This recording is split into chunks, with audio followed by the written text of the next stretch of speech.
I want you to change me to where I trust you and I'm not afraid of things anymore. And oh my goodness, my life fell apart. But when I threw up blood clots.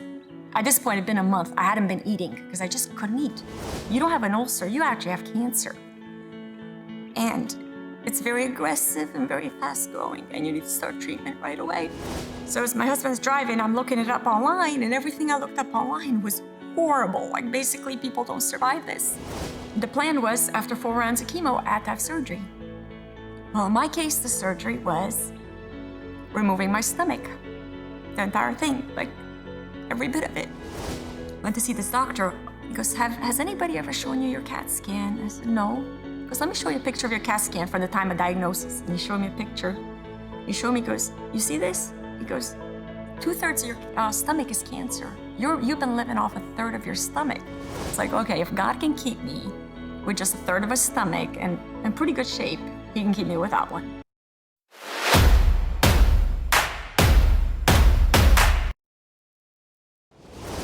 My name is Paula, and I'm going to start my story just about 3 years ago. So 3 years ago, August 2020, my husband and I were driving cross country. We're driving separate cars. He was driving his truck, towing a trailer. I was driving my car. We're moving from Oregon to Tennessee. I had a lot of time to think on the drive, so as I was driving, I was thinking about the move, right? It was a logistical nightmare. We lived on a farm. We had to sell a lot of stuff. My entire family actually relocated. By the time we're done, about 70 people moved. And just everybody trying to figure out how to move cross country, jobs, all that stuff. And it worked out amazingly well. My job had me train my replacement. In exchange for training my replacement, they let me take all my vacation time with medical insurance. And I just had to go back for 1 day. So the plan was we're going to drive to Tennessee. I was just going to hang out with my sisters, my nieces and nephews. My husband was going to go back, get the rest of our stuff. And I was going to fly back, do my last day, and then come back to Tennessee. So I had like 2 months off, kind of relax between jobs. And as I was driving, I was like, God, you worked everything out so perfectly. And despite that, I kept doubting you. I didn't trust, and I kept doubting. And it really bothered me. And I go, God, I want you to change me to where I trust you and I'm not afraid of things anymore. And oh my goodness, my life fell apart. Going through on I-40, probably around Crossville, right before getting to Knoxville, I almost passed out driving. I was going 70 miles an hour, it was rush hour traffic, and I almost passed out. And I'm not a pass out kind of person. I'd been super healthy, had no medical issues, and hadn't never really been sick. I never passed out in my life. So thank God there was like an exit ramp right there, and I got off the road. I thought, wow, I must have had a low blood sugar reaction. I must be dehydrated. The move and the drive, I actually worked to the last day before we started our road trip. Must be overtired. And so I ate and drank, and then I tried to drive again, but I was really shaky, really unusual for me. So I called some of my family, and they came and got me, and took me to my sister's house. So my sister had just purchased the house, so they had a finished basement. So we moved into the basement until we could find a house of our own. And the first night I couldn't breathe. I was like, wow, the air in Tennessee is really bad. This is bad air. Like, they must have mold in this basement. I can't breathe. So I went outside, caught my breath, and told my sister, I can't stay in that basement. Something's wrong down there. And the house was new to them too, so they didn't know, if there was something wrong with the house. So we moved into their living room. So we're living in their living room on a mattress on the floor. And I kept getting sicker. Just kept having, I had caught a cold, and it was right at the height of COVID. Everybody's got COVID, I caught a cold, everybody got over it but me, and I just couldn't seem to shake that cold. And then my breathing just kept getting worse and worse, and I blamed their house. I figured they had mold in their house. I looked it up online, and every symptom of mold, I had it. So the last night I actually slept on their deck. I was like, I can't stay. And then after sleeping on the deck all night, I still couldn't breathe. I had my husband take me to the emergency room. And went to emergency room, and the emergency room doctor's like, you're young, you're healthy, you're probably just anxious. You probably have COVID. And they all gowned and masked and gloved and everything. said, you've already been sick for a few weeks, so you're probably over the worst of it. Just go home, you'll be fine. Like, okay, great. Tested negative for COVID. Okay, you've been sick for a while.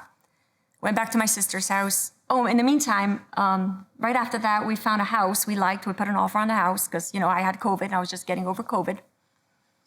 I kept getting sicker. So about a week later, I was to a point now where I couldn't even stand up. Like if I stood up, I would I'd get really dizzy. I couldn't eat. I could hardly get out of bed. So my family got together and they said, okay, this is not working. Let's take her to somebody else's house in case the house is making her sick. Put me on another sister's couch. And then two of my sisters got together and they're like, and at this point, it'd been a month. I hadn't been eating because I just couldn't eat. And they said, you have to eat. You're going to die if you don't eat. And we don't care if you say you can't eat. You're going to eat. So I'm, okay. So they gave me Pedialyte and something else. And I threw up. And when I threw up, I was on this white couch. I barely cleared the couch. I almost ruined their couch. But when I threw up, I threw up blood clots. And I was like, oh my goodness, I have an ulcer. I know what this is. I have an ulcer. I know what's wrong with me. I've obviously got a bleeding ulcer. So my previous experience in the ER hadn't been really good. So I had my husband put the blood clots in a Ziploc bag and showed up at the ER really pale, slumped over with a bag of blood clots. Well, this time they took me right in and didn't tell me I was anxious, gave me a blood transfusion. I had lost like 40% of my blood. I was probably bleeding the first time, but it hadn't quite shown up on the blood work. So anyway, so the second time they admitted me and did an endoscopy where they put a camera down your throat. And somehow the only information we got from that endoscopy was that I had a small ulcer. And okay, great, small ulcer, we can deal with that. Except my insurance was still in Oregon and I was in Tennessee. But after the blood transfusion, I could actually stand up and walk. So my husband and I think the next day, got his truck and headed back to Oregon because we had a storage unit in Tennessee at this point, a storage unit in Oregon, insured in Oregon, and I'm in Tennessee. So it was a mess. So we drove cross country. But after that endoscopy, I was having a lot of pain. Like it just hurt. Never hurt before, but it started to have a lot of pain. So our last day, and I still wasn't eating. I could barely eat anything. And our last day, we're in Idaho, just almost back to Oregon. And the doctor who had done the procedure on me kept calling saying, hey, we need to discuss your results. I said, call him to my doctor. I left the state. I'm sorry, I can't come in. So finally she got a phone visit and said, you don't have an ulcer, you actually have cancer. And it's very aggressive and very fast growing and you need to start treatment right away. And it was, the name of it was poorly differentiated invasive adenocarcinoma is actually their official name. So as my husband's driving, I'm looking it up online and everything I looked up online was horrible. Like basically people don't survive this. And so my husband's like, you don't even know what stage you are. All they said is you have a little ulcer. Stop looking stuff up. Because I was getting all worked up, And so I didn't look anything up. And we got to Oregon.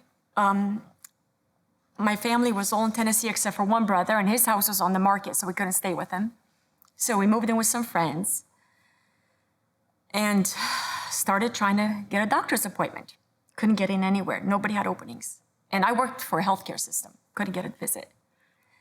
So spent days on the phone just trying to get a visit. And after a while, I was like, okay, there's got to be a reason God's not letting me get an appointment. So I would go during the day to my brother's house, and my sister-in-law would feed me every 2 hours, just a little bit. And I was like, you know what? If I have cancer, I'm probably going to have surgery at some point. And I'm so debilitated at this point, I'm not going to survive surgery. So I better just start eating. So she would just feed me little bit, and I kind of built up my strength. So finally, the last week of September, I finally got some doctor's visits. I saw the oncologist and asked him, why does he think I got cancer? And he pretty much said it's your bleeping luck. Well, we found out afterward it wasn't my bleeping luck. It was actually I had caught something called H. pylori or Helicobacter pylori. It's a bacteria that lives in water in third world countries, and it can live in your stomach and not cause any symptoms, but in some people it cause cancer. So a few months later, we found out that was the cause of that, why I got cancer. So anyway, he was really overwhelmed, just not really focused on me, kept getting pulled out of the room. And there just started to be lots of red flags, miscommunication. They weren't talking to each other. They weren't talking to me. And by the Wednesday of the last week of September, I realized I was fully insured. I had life insurance. I had disability. I had short-term, long-term disability. I had everything. And I was like, I'm fully insured and I'm not going to get treated. And meanwhile, Tennessee's calling me saying, have you started chemo? I'm like, no, I can't even get a doctor's visit. So I called my sisters on a Wednesday and I said, how fast can you get me insurance in Tennessee? I can't stay in Oregon. And they got to work and they got me insured really fast. And so I had a procedure, another endoscopy to stage the cancer, and then a surgery to put in a port and do some more staging. And then that was on a Thursday and a Friday. And by the following week, I flew to Tennessee and started treatment. And the treatment was 4 rounds of chemo, 3 different chemos at the same time, then surgery to remove the cancer, and 4 more rounds of chemo. So I want to go back a bit. When I was in Oregon and could not get a doctor's appointment, I got this verse. It's in Psalm 118. I shall not die, but live and proclaim what the Lord has done. And at that time, I was like, of course I'm going to pick that verse. Who's not going to pick that verse? You just got a cancer diagnosis. Of course I'm going to pick that verse. But obviously it was God because I'm still here.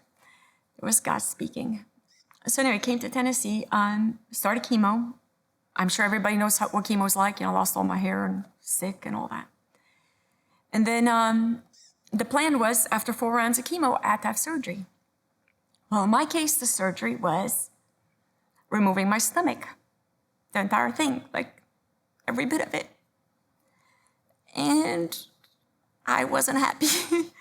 My husband and I were not happy about it. We argued with all the doctors because all I had was a small ulcer, and that was wildly inaccurate. We didn't realize how inaccurate that was. And then they said, well, you need to meet with a surgeon at UT. And then right around that time, I got a hold of an organization. It's called No Stomach for Cancer. It's like one of these support organizations for stomach cancer. He's like, so if you're going to have surgery, where are you going to have it? I said, in Knoxville. He said, no. This is not a common surgery. You want to have somebody that does this on a regular basis do your surgery, because if they mess you up, you're going to be messed up for life. So he goes, you either are going to go to Nashville or National Institute of Health in Bethesda. So I started working on trying to get into both of those. I had a 6-week window. I finished chemo in December, and I was supposed to get surgery by mid-February because otherwise the chemo was no longer going to work and the cancer was going to come back. I went and saw a doctor in Nashville, the one that actually did my surgery eventually, and went to see this doctor, fantastic doctor. And my husband and I started up on it's just a little ulcer thing. He goes, has anybody ever shown you your CAT scan? I said, no. He goes, let me show you a picture of your CAT scan from the time of diagnosis. And he showed me a picture. He showed me, he goes, you see this? He goes, 2/3 of your stomach is cancer. You've been living off 1/3 of your stomach. At this point, it was February, and the CAT scan was from September. And I was just shocked. And also shocked, along with all my doctors, that I hadn't been losing weight. Because every time I go in, the doctors would be like, are you losing weight? I'm like, no. And they'd always look really surprised. And once I saw my CAT scan, I was really surprised too. And then I was like, okay, if God can keep me with just 1/3 of a stomach and in pretty good shape, he can keep me without one. And they said, the amount of cancer you've got in there, it had already gone to 1 lymph node. He goes, you're going to go to stage 4 or the whole thing's closing up. You need to have surgery, and you need surgery right away. After seeing that CAT scan, I'd been so afraid that, I wanted a clear answer from God. Am I supposed to have this surgery, right? And like when you're doing something, simple, or even changing jobs. Oh, Lord, is this, the job you have for me or whatever? Well, let's say it's the wrong job. You just get another job or whatever, right? You get the wrong car, Well, this wasn't exactly simple. You have this surgery and then can't come back a few months later and go, oh, so sorry, you actually didn't need that. We're so sorry, you now don't have a stomach and you're going to have issues the rest of your life. So I kept praying. I had been praying, God, show me clearly, show me clearly. And it's not just even like having somebody come to you and go, God told me you should do this. Like, how would you like if somebody came to you and goes, God told me you should cut off your arm? Like, are you going to believe him? No, it's like, no, God has to tell me personally, I'm supposed to do this. And then when that doctor showed me that CAT scan, my husband and I walked out of that office, and he especially was so discouraged because we had no idea I had that much cancer. We just thought I had a little ulcer. So anyway, it was really obvious I need surgery and I need it fast. Well, then I couldn't get into any place. Nashville had an ice storm and got all backed up on their surgeries, and NIH couldn't get my records from Oregon. So it was Valentine's Day, and we're going out for dinner, and I was crying the whole way there because if I couldn't get into surgery, I was going to die. I'd seen my oncologist, and he's like, you have got to get surgery, and you got to get it done. Like, your window's closing, and if you don't get surgery, cancer's coming back. That's it. And then last minute, the last week of February, I got into NIH, in National Institute of Health in Bethesda. And then I got surgery scheduled in Nashville for March 4th. So I went up to NIH, and it was still COVID, so nobody was allowed to stay with me. And then found out that if I had surgery there, I'd have to be by myself. And they told me the least I'd be in the hospital was 8 days, maybe longer. But without complications, minimum 8 days, I would be by myself. And then they wouldn't give me a feeding tube, and I'd already been researching, and I was going into chemo again right after surgery for 4 more rounds of chemo, and I didn't think I'd be able to figure out how to eat without a stomach while getting chemo. So anyway, so I decided I shouldn't have surgery up there. But I met an amazing dietitian who gave me a lot of advice, gave me supplements I should have, gave me handouts, and it was great. And then afterward, I realized, I think that's why, because I was like, why did I come up here? What a waste of my time. I just drove up here for, stayed in the hospital for several days for nothing. But I needed that information.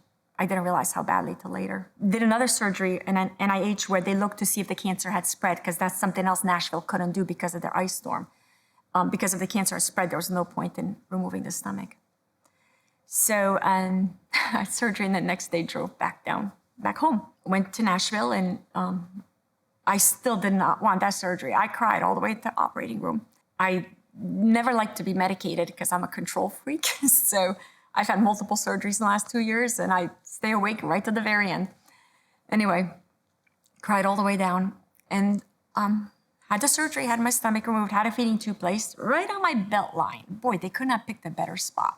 Let me tell you, seatbelt was a problem. And I was in the hospital for 8 days. And amazingly, this is all still during COVID, the doctor was really, really kind, and he put me on a floor where I could have daytime visitors. So my husband could stay with me. Well, we made sure he was so helpful. He made sure he was so helpful that the staff didn't mind if he stayed overnight. They just didn't say anything. And after, I think, two days or so of staying with me, he realized it was too much. So my sister came down, and they took turns. My husband would stay during the day. My sister would stay at night. So I was never alone. And, they would give me ice chips.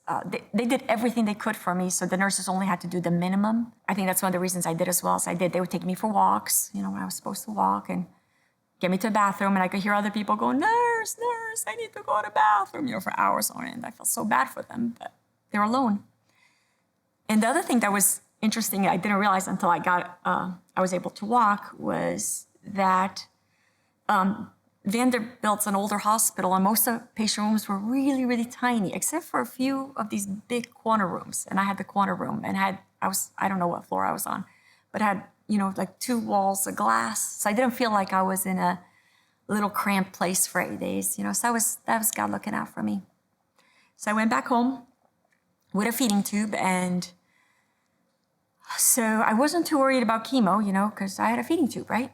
Like, I didn't have to worry about eating. Well, unfortunately, my body didn't like getting rid of a stomach. So I was absolutely miserable. I just threw up, and I was in and out of the hospital over and over and over, to a point where at one point they wanted to put me on hospice and just keep me comfortable. We weren't sure if it was the chemo making me so sick.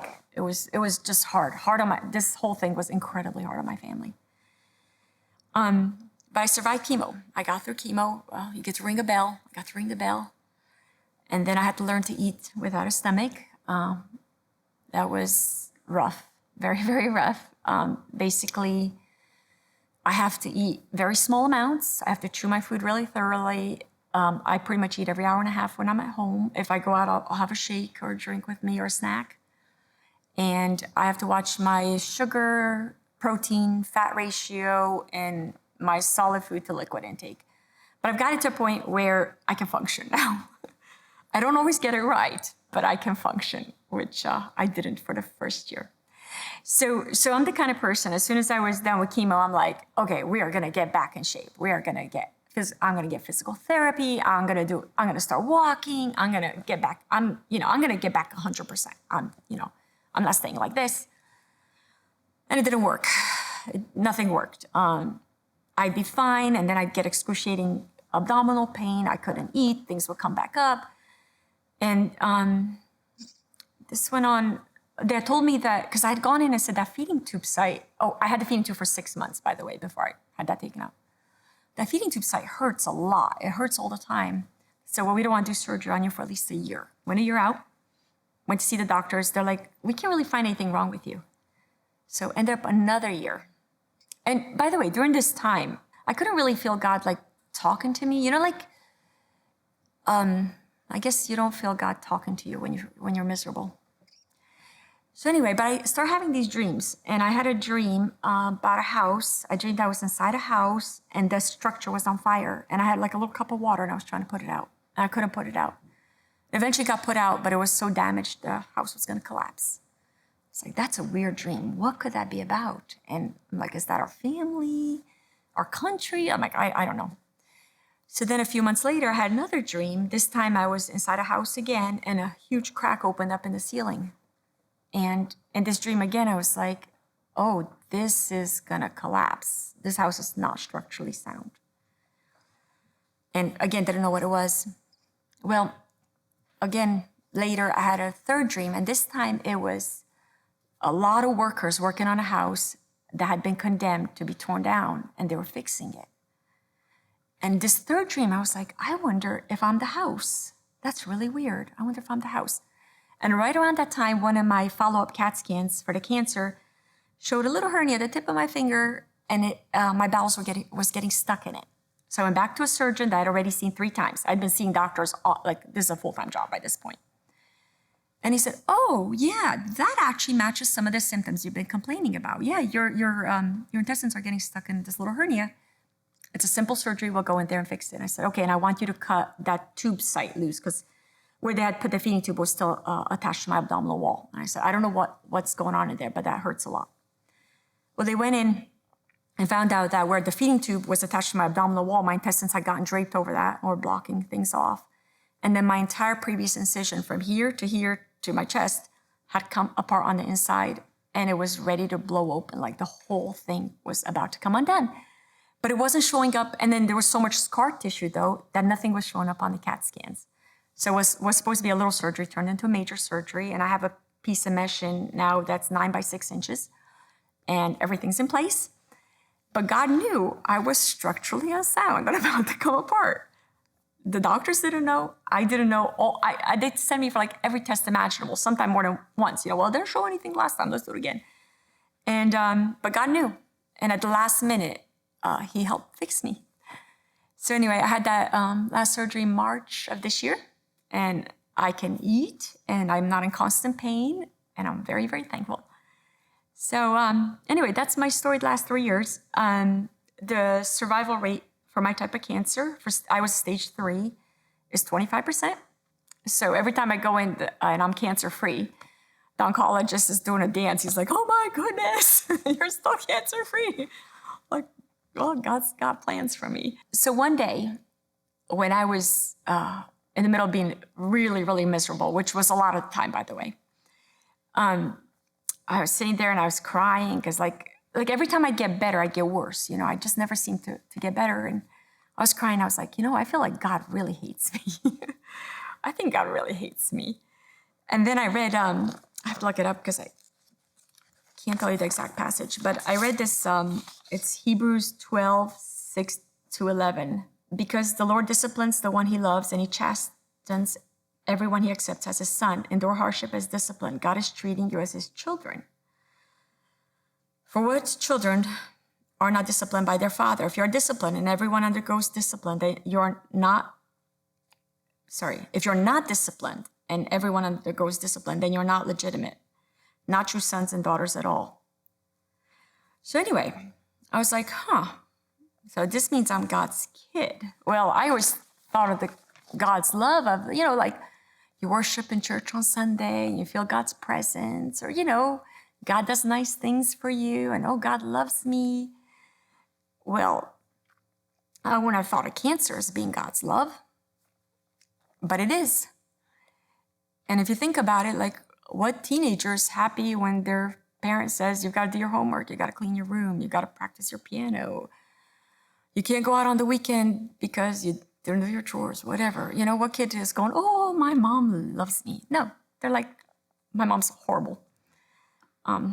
And so, that's part of God's love. But that being said, if this is God's love, don't ever get on God's bad side. I don't think we really understand God. We really don't understand God. The other thing I learned is there's no way I could have gone through this through my own intelligence and my own planning. And I am a planner. I'm a big-time planner. And before this, I'd get all my ducks in a row and I kind of had a plan, and there's no way I could have done this. So, God knew this was going to happen, and he prepared everything for us. When we moved here from Oregon, we downsized majorly. We moved here, we didn't know the area, so we're like, we'll just downsize and get to know the area, and then we'll see what we want to do. Well, that gave us enough savings that my husband was able to stay home with me for a year without any income and take care of me, because I wasn't, that feeding tube would leak, it will clog up, and then I was on chemo, I couldn't drive, and I was pretty sick. So anyway, so God took care of that. Then even the house we purchased had a walk-in shower with a seat, which we would have never needed when we're healthy. Boy, that came in handy. And we were only like a 25-minute easy drive to the hospital. There was just so many things God put in place. And even like going up to NIH to get my dietary advice, I found out afterwards that every dietitian I dealt with was just reading stuff they found online. They had never dealt with anybody without a stomach, and they had no idea how to help me. I'd call them up and they'd tell me all the same stuff everybody had been telling me, but they didn't have a lot of information. While the one at NIH had actually worked with people without stomachs, and she gave me, like supplements I was supposed to take that are unique, that the ones at Vanderbilt and UT didn't even know about.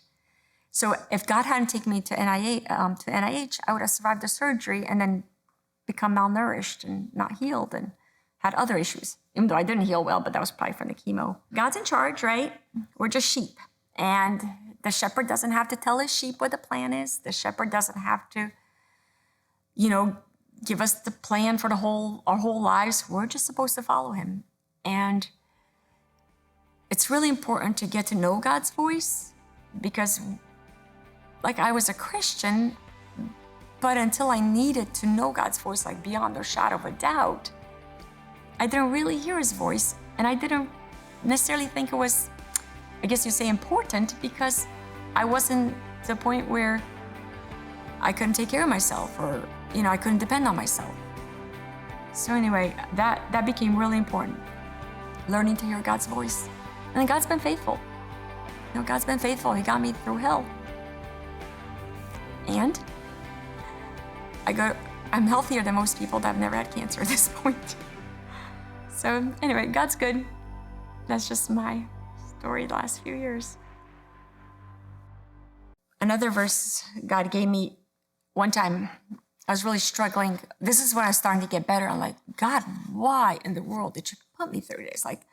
This is miserable. I don't think this is a good idea, And then God gave me Deuteronomy 8:16. He gave you manna to eat in the wilderness, something your ancestors had never known, to humble you and test you, so that in the end it might go well with you. So I think there's probably skills I needed and things I was lacking that I wouldn't have gone any other way. And then with being afraid, right? So this is one day, after, I'd been through all my surgeries and stuff. And especially right around the time you're due for a CAT scan. I get a CAT scan. I got them every 3 months, and now I'm getting them every 4. I start getting stressed. What if the cancer comes back? What if the cancer comes back? And then one day I'm getting stressed about what if the cancer comes back?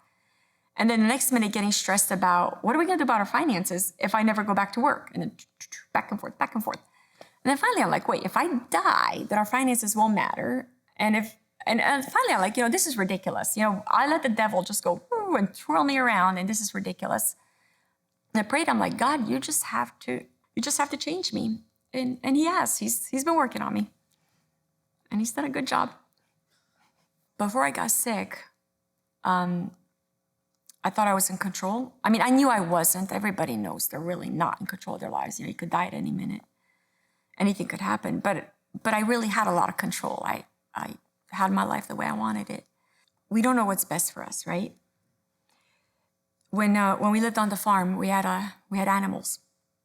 And the analogy of sheep works for me really well for us being sheep, because we really are not very smart. Anything we accomplish is because of God, really. So when you have animals and you take them on, and they've been like on winter hay and stuff, if they get on a green pasture, they'll eat so much they'll die. But of course, like if you've got a sheep or a cow inside a fence and there's green grass on the other side, they'll do anything to get to it. But I want to be there. Look, God, look, that's what my life should be like. Instead, you got me here on this dry grass, and I don't like it. But God knows where we're supposed to be. And everything works out for our good. And we don't know everything. And there's no way to know everything. There's no way. Nobody in this world knows the future but God. And God's our Father. God's our shepherd. He is keeping us. We don't have to keep ourselves.